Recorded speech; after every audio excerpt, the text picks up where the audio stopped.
시편 119편 105절로부터 12절까지 말씀을 우리 함께 봉독하도록 하겠습니다. 119편 105절부터 봉독을 합니다. 주의 말씀은 내 발의 등이요 내 길의 빛이니이다. 주의 의로운 그의 들을 지키기로 맹세하고 굳게 정하였나이다. 나의 고난이 매우 심하오니 야하여 주의 말씀대로 나를 살아나게 하소서. 야하여 구하오니 내 입이 드리는 자원 제물을 받으시고 주의 공의를 내게 가르치소서. 나의 생명이 항상 위기에 있사오나 나는 주의 법을 잊지 아니하나이다. 악인들이 나를 해하려고 올무를 놓았사오나 나는 주의 법도들에서 떠나지 아니하였나이다. 주의 증거들로 내가 영원히 나의 기업을 삼았사오니 이는 내 마음의 즐거움이 됨이니이다. 내가 주의 율례들을 영원히 행하려 하고 내 마음을 교리었나이다. 아멘. 주의 말씀은 내 발의 등이요, 이 같은 제목으로 오늘 말씀의 은혜를 나누기 원합니다. 성경 전체에서 가장 긴 장을 그리고 가장 많은 내용을 담고 있는 것이 시편입니다.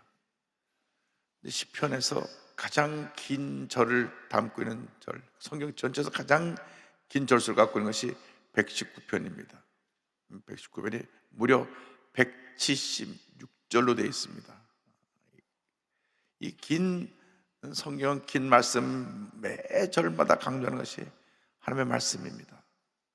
그리고 성경 전체에서 가장 많은 분량을 차지하고 있는 시편이 150편인데 150편의 서론이 되는 시편 1편도 의인의 길 악인의 길을 말씀하면서 의인의 길은 어떤 길이냐, 복 있는 사람의 길인데 야훼의 율법을 즐거워하여 주를 묵상하는 그 삶을 사는 것이 의인의 길이고 복된 삶이라는 것을 말씀합니다. 그것을 보면 우리 삶에서 일생을 살아갈 때 가장 중요한 것이 말씀대로 말씀에 의해서 말씀을 따라 사는 삶이라는 것을 알 수가 있습니다.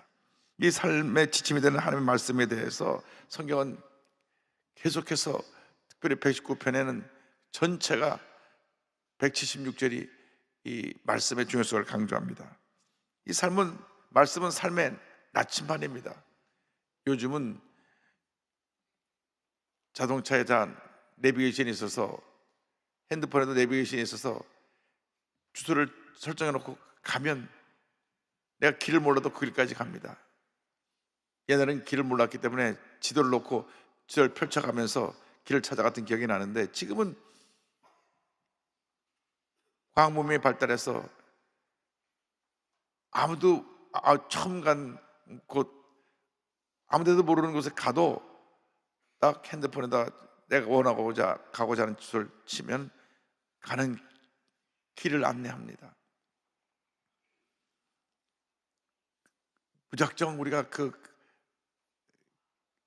안내길을 따라가는데 초기에 이게 나올 때는 좀 잘못된 데 있어가고 한참 따라가다 보면 막혀진 길이 나오기도 하고 딴 데 데려주고 그런 욕도 있는데 요즘은 이제 그것마저도 다 좋아졌습니다. 정확하게 목적지를 데려다 주는데 우리의 삶에서 완전한 삶의 지침 내비게이션 하나님의 말씀입니다.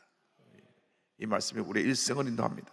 내 삶의 목적, 방향, 꿈, 계획 모든 것이 이 말씀을 통해서 우리에게 주어지게 되는 것입니다. 그래서 119편 105절에 주의 말씀은 내 발의 등이요 내 길의 빛이니이다. 잠언서 6장 3절에 같은 말씀입니다. 대저 명령은 등불이요 법은 빛이요 훈계의 책망은 곧 생명의 길이라. 그래서 아침에 일어나서 눈을 뜨면 기본적으로 우리가 말씀을 묵상하고 하루를 시작해야 됩니다. 1년에 성경을 일독 이상을 안 하면 우리는 성도로서의 기본 의미를 다하지 못하는 것입니다. 내가 신앙의 나이만큼 말씀의 나이도 먹어야 되는데 50년을 믿었으면 50번을 읽었어야 돼요. 제가 언젠가 그 말하니까 앞에 계신 나이 많은 할머님이 어이구, 그러나 지금도 듣지 않았습니다. 매일같이 하루 일어나서 5장 이상씩 읽으면 기본적으로 우리가 1년에 한 번 다 읽고 신약까지 읽을 수 있습니다. 한 5장씩 읽으면 매 3주오 매일 3장 읽고 주일날 5장 읽으면 1년에 성경 한 번 읽는데 그렇게 복잡하게 하지 말고 하루에 5장씩만 읽으면 신구약 다 읽고 신약 한 번 더 읽게 됩니다. 여러분, 말씀이 지혜입니다. 축복입니다. 은혜입니다. 말씀에 굳게 서 있는 사람들은 실수하지 않습니다. 말씀에 굳게 서 있는 사람들은 말씀을 따라 살기 때문에 하나님의 은혜와 축복이 넘쳐나게 되는 것입니다. 특별히 말씀은 이 환난 중에, 고난 중에 도움이 되는 축복의 말씀입니다. 하나님께서 환난 중에 말씀을 통해 우리에게 찾아오십니다. 그래서 시편 46편 1절로 3절 보면 이와 같은 권면의 축복의 말씀이 있습니다. 하나님은 우리의 피난처시요 힘이시니 환난 중에 만날 큰 도움이시라. 그러므로 땅이 변하든지 산이 흔들려 바다 가운데 빠지든지 바닷물이 솟아나고 뛰놀든지 그것이 넘침으로 산이 흔들릴지라도 우리는 두려워하지 아니하리로다.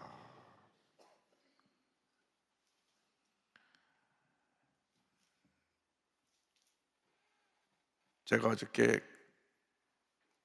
기독교 TV를 보다가 보니까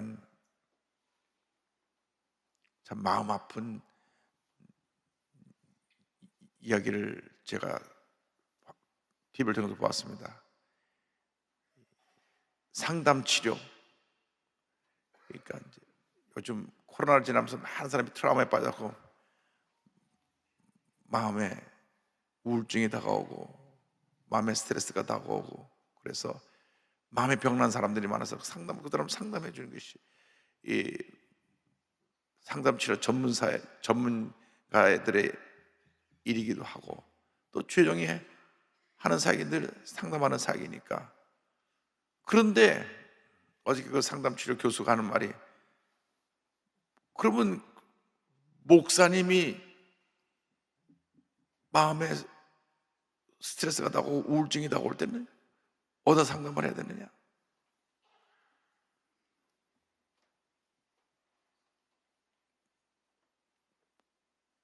어디다 말도 못하고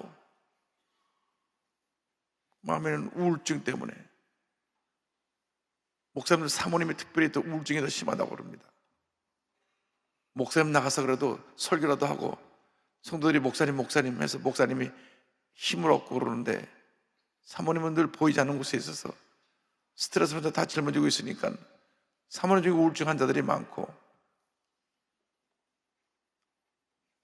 어디다 말도 못하고 공개도 못하는 것 중에 하나가 목회자가 자살하는 것이다. 성도가 3명인데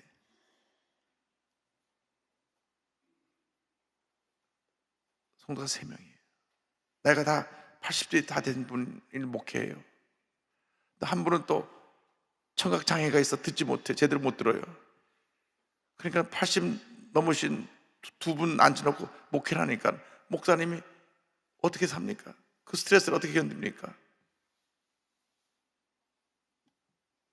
그 고민을 누가 이해하고 누가 그것을 해결해 줄 수가 있습니까? 답이 없어요. 그런데 주의 종은 이 말씀에서 그 답을 찾는 것입니다. 말씀을 읽으면 말씀이 내 삶의 위로가 되고 치료가 되고 나를 변화시키고 내 삶에 위로와 용기를 더하여 줍니다. 아코노스 마귀는 어떻게 하든지 교회를 흠집내는 것이 목적이에요. 마귀의 목적은 교회를 무너뜨리는 것입니다. 상처 입히는 것입니다. 근데 제일 효과적인 것이 담임 목사를 넘어뜨리면 교회 전체가 흔들리니까요. 집중적으로 공격합니다. 그런데 이것을 기도로 우리가 막아 승리해야 되고 주의 종들은 말씀을 가지고 무장해서 이겨나가야 되는 것입니다. 그래서 시편 119편 106절 이하에 이런 고백을 합니다. 주의 의로운 규례들을 지키로 맹세하고 굳게 정하였나이다. 나의 고난이 매우 심하오니 야여 주의 말씀대로 나를 살아나게 하소서. 야여 구원이 내 입이 드리는 자원제물을 받으시고 주의 공의를 내게 가르치소서. 나의 생명이 항상 위기에 있사오나 나는 주의 법을 잊지 아니하나이다. 악인들이 나를 해하려고 올무를 놓았사오나 나는 주의 법들에서 떠나지 아니하였나이다. 이상 그 어디에 참된 마음의 위로와 평안을 얻을 수 없지만 말씀을 펴기만 하면 그 은혜가 됩니다. 펴기만 하면 얼마나 그 말씀 축복이 되는지 모르고 은혜가 되는지 모르고 같은 말씀을 70번, 100번 읽어도 늘 새로워요. 제가 사도행전은 미국에서 목회할 때 거의 한 달에 한 번씩 읽었으니까 사도행전 28장밖에 안 돼요. 그래서 어떤 하루에 그냥 사도행전 다 읽고 사역을 시작한 적도 있습니다. 왜? 목회를 처음 30살에 처음 목회를 시작하니까 어떻게든지 사도행전 위에 교회같이 교회를 섬기고 싶어갖고 사도행전을 달달달달 외웠습니다. 그런데도 지금도 사도행전이 새로워요. 제가 지금 11월 특세 설교 준비를 하고 있는데 2주간 우리가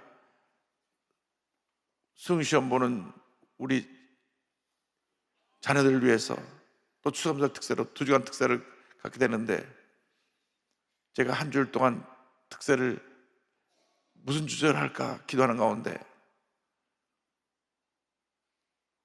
창세기를 갖고 와라. 창세기 1장부터 읽으니까 또 말씀을 말씀하는지 몰라요. 창세기에 나타난 창조 역사를 가지고 감사와 창조의 역사, 이 같은 제목으로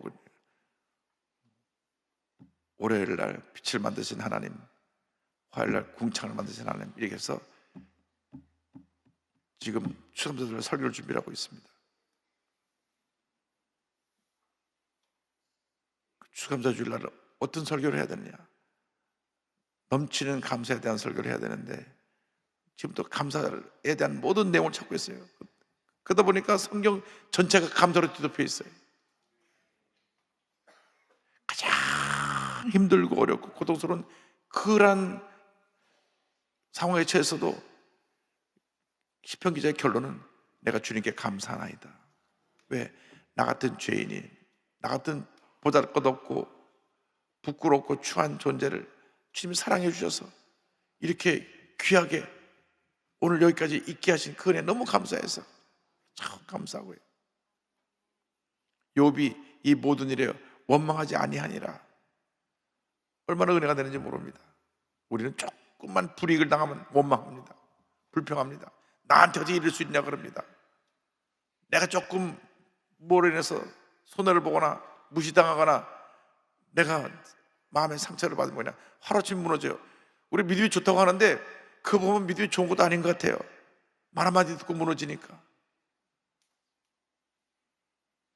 그렇기 때문에 우리가 말씀에 굳건히 서야 됩니다. 말씀 위에 누가 뭐라 그래도 말씀을 붙잡고 말씀대로 살아가면 하나님의 은혜가 임할 줄로 믿습니다.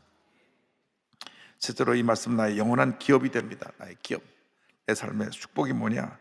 내 삶의 터전은 말씀입니다. 111절 112절에 주의 증거들로 내가 영원히 나의 기업을 삼아 싸우니 이는 내 마음의 즐거움이 됨이니이다. 내가 주의 윤례들 영원히 행하려고 내 마음을 기울였나이다. 내 삶의 재산이 뭐냐? 말씀입니다. 여러분, 가지가 아무것도 없어도 이거 하나 말씀 갖고 있으면 우리는 승리합니다. 말씀이 축복이고 말씀이 기적이고 말씀이 은혜고 말씀이 생명인 것입니다. 저희 할아버님이 평양의 지주였습니다. 왜냐하면 당시 평양 미싱 협회 이사장을 하면서 일본에서 미싱을 수입하다가 평양하고 북한 전역에 보고를 하는 책임자가 있으니까 독점으로 그냥 일본에서 미싱을 쉽게 말하면 재봉틀 그걸 수입을 하다가 신가미싱 뭐 이런 걸 잔 북한 지역에 보고를 하고, 그런데 딱 해방이 되면서 공산군이 들어왔어요. 우리 대한민국은 1945년 8월 15일 날 대한독립 만세 외치면서 우리 대한민국 인국이 자유민주 속에서 다 기쁨과 행복을 누릴 줄 알았는데 우리 생각도 안 하게 허리가 딱 잘려가고 북쪽은 소련이 남쪽은 미국이 지배하는 그런 나라가 됐어요. 단 한 번도 우리나라가 이렇게 나눠진 적이 없어요. 삼국시대에 뭐 고구려 백제신라 나눠진 적은 있지만 고려시대 조선시대에 우리나라가 하나였어요. 일본에게 만 35년 동안 식민 통치를 받은 것이 최대 수치였는데, 그 일본의 식민 정치에서 벗어난 기쁨이 하루도 가기 전에 나라가 반이 나눠진 것을 알게 됐어요. 갑자기 보니까 38선 이북은 소련 공산군이 와서 딱 지배하고, 남쪽은 미국이 와서 군정을 하고 있으니 기가 막힐 노릇입니다. 언제 우리가 이 나라를 나눠달라고 한 적도 없어요. 제2차 세계 끝나고 나서 미국과 소련이 경쟁을 하는데, 이 한국은 빠놓고 미국은 일본, 중국하고 소련은 우리나라 북쪽을 다 차지하고, 그 다음 한국을 들여다보니까 이거 안 나눴구나. 허리를 쭉 그냥 나눠버린 겁니다. 공산군이 들어와 봤어요. 공산군 들어오니까 할아버님이 신앙을 제대로 지켜나갈 수 없는 것을 알았습니다. 공산군이 들어와 갖고 제일 처음 한 것이 교회를 무너뜨리기 위해서 성수주의라는 북한의 기독교인들 성수주의를 못하게 하려고 주일날 투표를 하기 시작했어요. 주일날 투표를 하는데, 기독교를 무너뜨리려고 조선 그리스도 연맹이라는 걸 만들어 가지고 또 기독교인들을 갖다가 회유시켜서 주일날 투표도 괜찮다, 투표도 괜찮다. 성수주의라는 그 가장 생명같이 여기는 신앙을 무너뜨리려고 한 것이 북한 공산주의자들이 제일 먼저 한 일입니다. 그래서 할아버님께서 더 이상 우리 가족이 여기서 신앙을 지킬 수가 없다. 이미 시집 가서 아이를 낳고 자리 잡고 있는 고모님 한 분 빼놓고 8자녀를 데리고 1948년도 8월 달에 해주에서 큰 통통배 하나 빌려갖고, 통통배 밑에 다 우리들이 들어가고 우리 가족이 들어가고 그 위에 생선게장을 얹고 밤새 38선을 넘었습니다. 그때 할아버님이, 월남하는 사람들은 다 공산당이 잡아서 감옥에 집어넣고 38선 넘다가 걸리면 다 총살인, 총으로 쏴 죽여버렸으니까 아무도 가져갈 수 없고, 또 월남한다는 소식이 들어오면 미리 와서 다 잡아가니까 모두가 다 그대로 두고, 할아버님이 그날 아침에 자, 오늘은 평상시와 똑같이 다 흩어져서 나가서 오늘 저녁 해주 어느 곳으로 모인다. 다들 글로 내려와서 거기서 만나자. 그래서 우리 삼촌들은 그냥 중학교 때 다니는 교복 차림으로 가방 들고 나가가지고 기차역에 가서 평양역에서 기차 타고 해주로 내려가고, 우리 고모도 기차 타고 내려가고, 할아버님도 아침에 사업정을 가서 한번 둘러보시고 내려옵니다. 근데 월남하려고 무슨 보따리 싸고 내려가는 사람 다 잡으니까 그냥 그대로 아무것도 안 갖고 오시고, 아무것도 안 갖고. 할아버님 땅이 평양에 10만 평에서 있었다는데 아무것도 안 갖고 가방 하나 들고 오는데, 그 가방에 뭐가 들었느냐? 그 가방에 성경책이 들은 거예요. 할아버님 가방에. 그리고 그 당시도 벌써 성경 주석이 나와가고, 성경을 해석한 주석하고 성경하고 딱 두 권, 딱 그 두 권 들어, 딱 두 권 들고 가방 그냥 들고 그냥 기차 타고. 그러니까 기차에서 그 공산군들이 지켜봐도 어디 뭐 피난가는 것 같지 안 보니까 검문하지 않았고, 그냥 가방 하나 들고 내려가니까.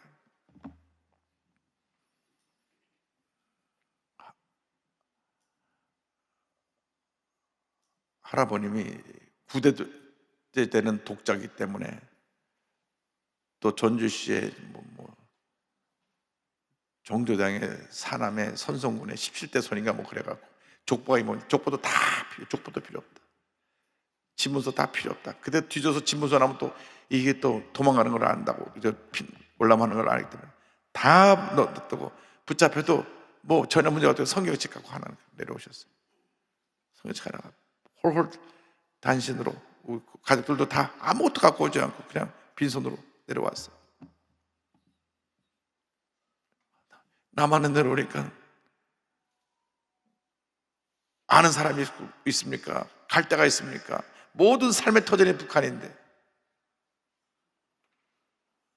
하나님께서 서문밖에 장로님이셨기 때문에 서문밖에가 평양에서 제일 큰 교회로 그다음 3,000명 모이는 교회인데 그때 서문밖교회 때 가깝게 지내고 자주 모셔서 말씀 듣던 목사님이 한경직 목사님이라 북한에서 내려온 사람은 한경직 목사 계신 영락교회를 찾아가든가 아니면 김창희 목사님 계신 추영교회를 찾아갔는데 그 영락교회를 가셨어요. 8자녀를 데리고. 한경직 목사님이 아이고 이영훈 장로님 모셨습니까? 참 잘 오셨습니다. 여기 계시다가 아무 때나 거처가 많은 데 가셔서 그 거처에서 이제 생활을 시작하도록 하십시오. 그래서 영락교회 마당에 천막이 많이 쳐 있었는데 그 천막 안에서 한 달 계시다가 그때는 북한에서 온 사람이 다 영락교회 가면 마당에 있는 천막에서 살았어요. 한 달이고 2달이고 있다가 할아버님이 쭉 서울을 돌아보시더니만 용산구 원효로 일가 남영동 91번지에 가가지고 그곳에 거처를 정하시고 우리 가족들 다 글로 부르셔서 그 남영동 91번지가 제 본적이 되고 그때 태어난 곳이 되고 그렇게 됐는데 거기 교회 남영동 교회라는 교회를 세우시고 그 교회를 섬기셨어요. 근데 오늘까지 이렇게 복받게 살게 된 것은 우리 할아버님의 자녀 구남매가 다 복받게 살게 된 것은 이 말씀이 우리의 기업이 되었기 때문에 여러분 이 말씀이 축복 덩어리예요. 이 말씀 하나 있으면 얘는 다 있다니까요. 다 있어요. 다 잃어버려도 말씀 하나 붙잡고 있으면 여러분 승리합니다. 성공합니다. 미국이 지금까지 어쨌건 뭐 문제가 있는 나라지만은 세계 제1위의 나라로 전 세계 쓰는 모든 물질의 40%를 지금도 쓰고 있는 이유가 뭐냐? 성경책 위에 세워진 나라예요. 대통령이 되려면요 성경책에 손을 얹고 선서해야 대통령이 돼요. 저번에 대통령 선서하는 거 보니까 그냥 번쩍 손 들고 선서하더라고요. 성경책에 다 선서하고서 얼마나 멋있습니까? 내가 하는 말씀 앞에 내가 모든 국민 앞에 약속을 한다는 거예요. 성경책에 딱 써놓고 맨 마지막에 선서 마지막 말이 So help me God. 그러므로 하나님 나 도와주세요. 그 대통령 선서 마지막에 얼마나 멋있는지 몰라요. 대통령이 믿음이 있든지 없든지 간에 So help me God. 하나님 나 도와주세요. 그게 끝이에요. 이 말씀이 나의 기업입니다. 온 이스라엘의 기업이 된 하나님의 말씀. 신명기 33장 4절에 모세가 우리에게 율법을 명령하였으니 곧 야곱의 총회의 기업이로다. 이 말씀이 모든 믿는 사람들의 기업이 되는 말씀입니다. 요한복음 1장 10절에 율법은 모세로 말미암아 주어진 것이요 은혜와 진리는 예수 그리스도로 말미암아 온 것이라. 그래서 우리가 오늘 결론입니다. 말씀이 우리 삶의 생명이고 축복이고 은혜인데 이 말씀에서 딱 한 가지만 우리에게 정확하게 전해주는 것이 있습니다. 예수 그리스도가 우리의 구주가 되시고 우리의 모든 것이 되신다. 그래서 요한복음 1장을 보면 말씀으로 오신 예수님, 은혜와 진리가 충만하신 예수님, 우리가 말씀을 품고 살면 우리 마음속에 예수님을 품고 사는 것입니다. 근데 그냥 예수님 우리에게 다가오는 것이 아니라 이것은 꼭 기억해야 됩니다. 성령으로 충만할 때 예수님이 살아서 나에게 역사하십니다. 이 말씀을 그냥 율법적으로 읽으면 오히려 바리새인들이 되고 말해요. 잠깐 난 판단만 하고 말씀을 보면서 기도하다 성령이 임하면 말씀이 살아나서 나를 변화시키고 나를 치료하고 나를 회복시키고 나를 예수님께로 더 가까이 나가게 만들어주는 것입니다. 오늘 하루도 이 말씀 붙잡고 승리해서 위대한 하나님의 사람으로 쓰임받는 여러분 모두 되기를 주님의 이름으로 축원합니다. 축원합니다. 축원합니다. 다 일어나셔서 우리가 기도하는데 가슴에 손 얹고 아픈 자리에 손 얹고 기도합니다. 사랑과 은혜와 자비가 많으신 하나님 아버지, 믿음으로 손 얹고 기도하오니 주님 안수하여 주시옵소서. 나타난 예수 그리스도의 이름으로 명하니 모든 질병은 묶음을 놓고 떠나갈지어다. 마음의 병, 육신의 병, 환경의 병, 가정의 병, 모든 병은 떠나갈지어다. 나사렛 예수 그리스도의 이름으로 명하노니 심한 두통, 불면증, 우울증, 노이로제, 각종 정신질환은 묶음을 놓고 떠나갈지어다. 눈과 코와 입과 목의 질병은 떠나가라. 어깨 촉저리 관절의 병이 물러갈지어다. 심장병, 위장병은 떠나가라. 고혈압, 당뇨가 물러갈지어다. 악성 종양과 암은 떠나갈지어다. 피부병, 난치병, 불임증은 물러갈지어다. 자녀를 위한 기도가 응답될지어다. 직장과 사업에 하나의 복이 말지어다. 모든 기도의 제목이 주 뜻 가운데 응답될지어다. 오늘도 주 앞에 예물 드린 손길들을 주님께서 기억하시고 그 기도를 응답하여 주옵소서. 주님께서 우리의 삶을 통하여 홀로 영광 받으시옵소서. 지금은 우리 주 예수 그리스도의 무한하신 은혜와 하나님 아버지의 그 넓으신 사랑과 성령의 감동과 마인도 충만하게 하시며 말씀으로 오신 예수님을 마음에 모시고 살아가는 주님의 귀한 백성들이 지금부터 영원토록 함께 있을지어다. 아멘.